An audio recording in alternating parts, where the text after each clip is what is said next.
Xiaomi m'a envoyé son nouvel aspirateur robot, le Xiaomi Robot Vacuum X10. Et on peut dire qu'il en a dans le pantalon.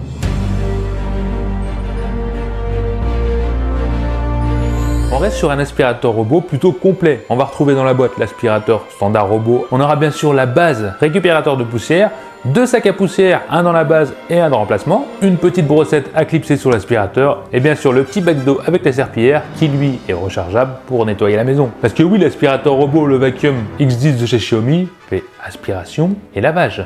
Ce qui m'a agréablement surpris à la première utilisation, le premier lancement, c'est qu'il vient scanner toute ta maison, mais il la scanne de façon très rapide. Généralement, un aspirateur robot prend un petit peu de temps. On peut dire que celui-ci trace sa route et fait ça bien. Je dois avoir à peu près 80 mètres carrés dans la surface du bas de ma maison et il m'a scanné la maison genre en 15 minutes. Et tout ça est envoyé sur l'application pour la cartographie. Alors oui, on a une application, c'est Xiaomi Home, qu'il faudra bien sûr installer pour utiliser l'aspirateur robot de chez Xiaomi. Bon, je vous rassure, c'est extrêmement simple à connecter. Et une fois qu'on a connecté notre aspirateur, et ben l'application nous cache plein de secrets, non pas des secrets, des atouts, des options indispensables. Comme tu peux le voir, ça a cartographié ma maison et ça a automatiquement généré des pièces. Bien sûr, tout ça est réglable. Tu peux choisir le nom des pièces, changer les pièces, rajouter des pièces. Enfin bref, tu fais ce que tu veux avec la carte de ta maison. Mais c'est pas ça qui est le plus intéressant. Ce qui est vraiment le plus intéressant, c'est que tu peux personnaliser le lavage dans ta maison dans chaque pièce. C'est-à-dire que tu vas sélectionner par exemple ta cuisine et mettre que dans ta cuisine, tu veux qu'il passe 2 fois et qu'il aspire 2 fois plus fort ou 2 fois moins fort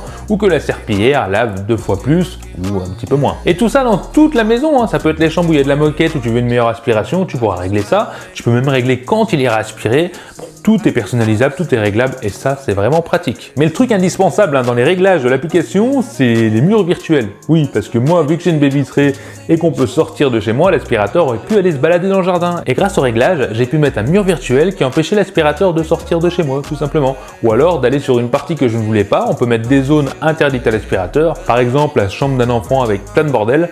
Et bah là, avec ces réglages, l'aspirateur n'ira pas se promener là-bas parce qu'on l'aura averti. Et dernier point avantageux, c'est qu'il est compatible Alexa ou Google Home. On peut le contrôler vocalement. En fait, tu dis Alexa va me laver la maison, bah, il part laver la maison. Et tout ça à distance. Tu peux être en vacances, il ira se laver. Enfin, il ira laver.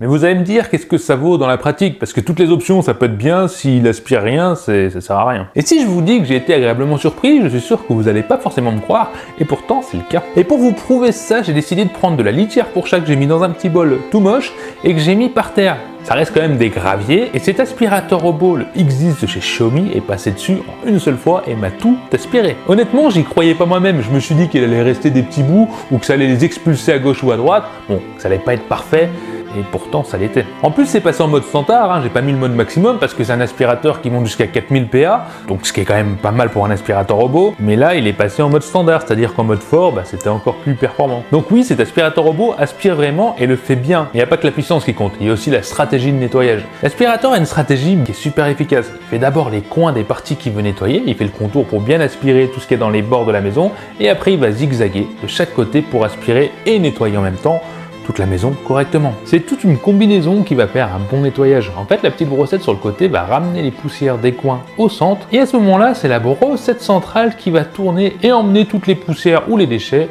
à l'aspiration. Alors cette brossette qu'on a dessous s'enlève facilement. On pourra bien sûr la nettoyer, il y aura sûrement quelques cheveux dessus coincés avec le temps. Même le bac à poussière qui lui est automatique peut quand même se retirer si on veut changer le filtre ou le nettoyer. Tout ça a été étudié pour que ça dure longtemps, pour qu'on puisse l'entretenir, surtout qu'il a une excellente autonomie. Bon, il est censé tenir jusqu'à 3 heures d'utilisation.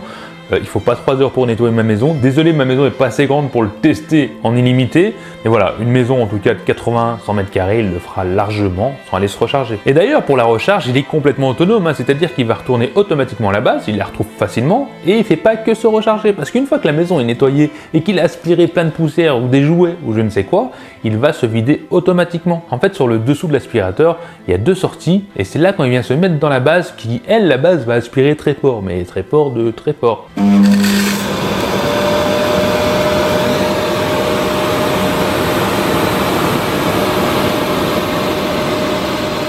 On est en environ à 17 000 PA d'aspiration. Certes, ça fait du bruit, mais ça fonctionne très bien. Pour ce qui est de la capacité du sac, de la base d'aspiration, bon, c'est un sac de 2,5 litres, ça fait à peu près 60 nettoyages. Voilà, il faudra le remplacer environ tous les 60 nettoyages. Si on part à un nettoyage par jour pendant 2 mois, bon, ça fait 2 mois de nettoyage sans rien faire. Et ça, c'est cool, c'est un peu le but. L'aspirateur, on n'a plus rien à lui dire, il se débrouille tout seul. Mais il n'est pas parfait. Et non, il y a quand même des petits défauts que j'ai recensés qu'il faut connaître. Alors, un défaut, oui et non. En tout cas, le réservoir d'eau pour le lavage fait 200 ml. Ça me paraît un peu léger. On va dire qu'en 60 minutes environ, il y aura plus d'eau dans le réservoir. Donc si on a une maison de 200 mètres carrés, et ça lavera pas entièrement. Tout ça en mode standard, bien sûr, si on vient régler, mettre un petit peu moins d'eau dans des chambres, etc., l'eau durera plus longtemps. Mais voilà, je trouve ça quand même un petit peu dérangeant, j'aurais aimé un réservoir plus grand. Autre petit défaut, qui est aussi une de ses qualités, c'est qu'on a bien un détecteur d'obstacles. C'est-à-dire qu'on a le laser au-dessus qui va tourner et qui va scanner les murs et qui va s'approcher, qui va détecter tous les murs pour pas les percuter, ça va ralentir, passer doucement sur les côtés, voilà, sans abîmer. Mais dès qu'on a des pieds de chaise ou des choses à moins de 8 cm de haut, ça va venir les toucher, les percuter, bon. Rassurez-vous, ça va pas taper dedans fort, mais ça va quand même toucher un petit peu, et ça peut être gênant. Et c'est là où j'en viens aux tapis, parce que les tapis qui sont ultra légers, les tapis pas chers qu'on achète à Action, il va venir les pousser et faire le bazar à la maison. Par contre, il escalade des grandes surfaces, il peut monter des trucs jusqu'à 2 cm de hauteur, donc c'est que le tapis il passe par-dessus, il n'y a pas de problème, là il va pas venir se bloquer. Mais attention, il faut quand même préparer la maison pour le nettoyage, parce que si vous avez des fils qui traînent un peu de partout, il va quand même venir sur les fils et ça peut le bloquer. Vous serez averti par notification, bien sûr, quand l'aspirateur est bloqué, etc. Tout est indiqué sur l'application, mais voilà, quand on n'est pas à la maison et qu'on a un fil qui traîne de chargeur, il n'y a pas de magie, il va faire des bêtises. Vous l'avez deviné, cet aspirateur est méga efficace, méga puissant. On peut dire que c'est vraiment appréciable de rentrer à la maison, d'avoir une maison propre, le truc s'est débrouillé tout seul, il a tout aspiré, il s'est déchargé, bon, il ne demande rien à personne. Si la maison est préparée avant, comme je l'ai dit, c'est simplement parfait. Et je vous ai gardé le meilleur pour la fin, le plus fou, ça va être pour le tarif, parce que toutes ces options-là, ça coûte cher. Ouais, très cher. Mais Xiaomi, fidèles à eux-mêmes, ont réussi à condenser tout ça et nous proposer cet aspirateur à seulement 499 €. Je sais pas ce que vous en pensez, dites-moi en commentaire, mais un truc qui se débrouille tout seul pendant 60 jours et qu'on n'ait plus besoin de venir aspirer soi-même sa maison, moi perso j'adore. Moi qui est feignant, je suis fan. Alors oui, les grands maniaques iront toujours aspirer les coins des endroits où ils ne peuvent pas atteindre, même s'ils passent sous les canapés. Mais si on n'est pas trop maniaque et qu'on aime bien que la maison soit juste propre, bien aspirée, il suffira largement, et 499 € pour être en paix, pendant des années, ouais, moi perso ça me plaît. N'hésitez pas à aller voir, j'ai mis les liens en description, allez faire un tour, allez voir s'il vous plaît. Dites-moi bien ce que vous en pensez en commentaire, est-ce que pour vous c'est l'aspirateur qu'il faut acheter ou non? Allez-y, les commentaires sont là pour ça. Et si tu me découvres dans cette vidéo, je t'invite à t'abonner tout de suite et d'activer la cloche de notification qui t'avertira des prochaines vidéos parce qu'il y en a un paquet qui arrive. Voilà les trucs qui vont te tenir, j'espère que ça vous a plu, je vous dis à la prochaine vidéo, bye.